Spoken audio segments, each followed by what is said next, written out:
તો આ તરફ સુરતમાં વ્યાજખોરોનો આતંક યથાવત જોવા મળી રહ્યો છે। વ્યાજખોરોના આતંક સામે પોલીસ મથકમાં ફરિયાદ નોંધાવવામાં આવે છે।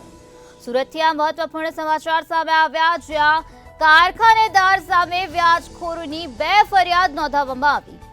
1.30 કરોડ સામે 1.69 કરોડની વસૂલાત કરવામાં આવી છે। 1.80 કરોડનું મકાન પણ લખાવી લેવામાં આવ્યું છે। મંડપ ડેકોરેટર પાસેથી 18 લાખ ફરી વસૂલવામાં આવ્યા।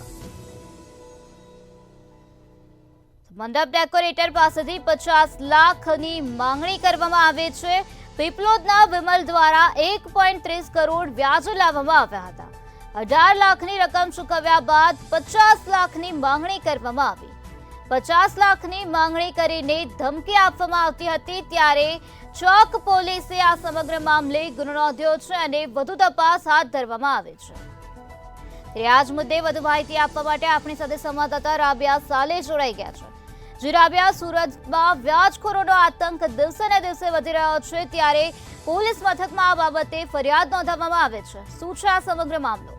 વ્યાજખોરોનો આતંક હજી પણ યથાવત જોવા મળી રહ્યો છે। આખા પરિવારો સામૂહિક આપઘાત કરી રહ્યા છે, છતાં પણ વ્યાજખોરોનો આતંક જે છે અટકવાનું નામ નથી લેતો। વધુ એક વ્યાજખોર સામે ચોક બજાર જે પોલીસ છે સુરતની, એમના દ્વારા ફરિયાદ નોંધવામાં આવી છે। ફટાકડાવાડીના કારખાનેદાર વિરુદ્ધ જે છે વ્યાજખોરીની એક નહીં પરંતુ 2 ફરિયાદ નોંધાઈ છે। 1.30 કરોડ સામે 1.69 કરોડની વસૂલાત તેના દ્વારા કરવામાં આવી છે। 1.80 કરોડનું મકાન પણ તેના દ્વારા પચાવી પાડવામાં આવ્યું છે। મંડપ ડેકોરેટ પાસેથી પણ રૂપિયા 18 લાખની વસૂલાત કરવામાં આવી છે। તો સાથે જ વેડ રોડનું જે એમ્બ્રોઇડરીનું કારખાનું ચલાવતો કરશન ખોખાણી છે, એના વિરુદ્ધ આ ફરિયાદ દાખલ કરવામાં આવી છે। ખાસ કહી શકાય છે કે 2017 સુધીમાં આ રકમ સામે 1.69 કરોડ રૂપિયા ચૂકવી દીધા હતા ફરિયાદી દ્વારા। તેમ છતાં પણ 1.60 કરોડની માંગણી કરી 1.80 કરોડનું જે મકાન છે એ પડાવી લેવામાં આવ્યું હતું।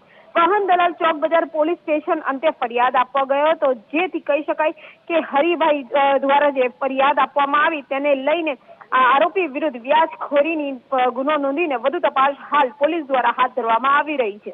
જી, સમગ્ર માહિતી આપવા બદલ આભાર।